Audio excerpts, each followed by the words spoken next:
हरियाणा की 9 सीटों पर चुनाव लड़ने का ऐलान कर चुकी कांग्रेस को ढूंढने से भी लोकसभा उम्मीदवार नहीं मिल रहे।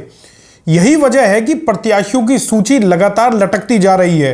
दोस्तों नमस्कार, मैं हूं संजय कपूर और आप देख रहे हैं सिटी मेल न्यूज। कांग्रेस के पास इस समय मजबूत चेहरों का भारी अभाव है। इसके चलते ही कांग्रेस की नजर बीजेपी और जेजेपी के असंतुष्ट नेताओं पर है। कांग्रेस हरियाणा में आम आदमी पार्टी के साथ गठबंधन में लोकसभा चुनाव लड़ने जा रही है। आम आदमी पार्टी कुरुक्षेत्र से सुशील गुप्ता को चुनाव मैदान में उतार चुकी है। सुशील गुप्ता पिछले कई दिनों से चुनाव प्रचार कर रहे हैं। दूसरी तरफ कांग्रेस के अंदर 9 सीटों को लेकर घमासान मचा हुआ है।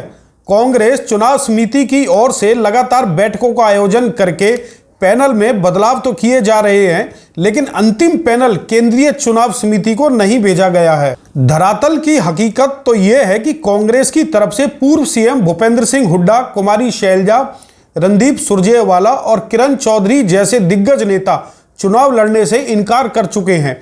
हरियाणा में लोकसभा के तुरंत बाद ही विधानसभा का चुनाव भी होने हैं। ऐसे में लोकसभा चुनाव का परिणाम हरियाणा में विधानसभा चुनाव को पूरी तरह से प्रभावित कर सकता है। वहीं कांग्रेस हाईकमान का आदेश है कि सीनियर नेता लोकसभा चुनाव मजबूती के साथ लड़ें और विधानसभा को लेकर फैसला बाद में लिया जाएगा।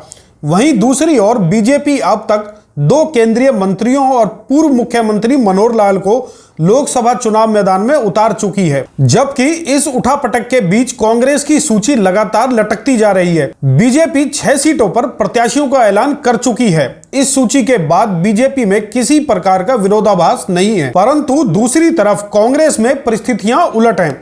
यहां हाईकमान का मानना है कि लिस्ट जितनी देरी से आएगी, विवाद उतना ही कम होगा। हरियाणा में कांग्रेस की परंपरा रही है कि यहां नामांकन दाखिल करने से एक दिन पहले तक भी प्रत्याशी घोषित किए जाते रहे हैं।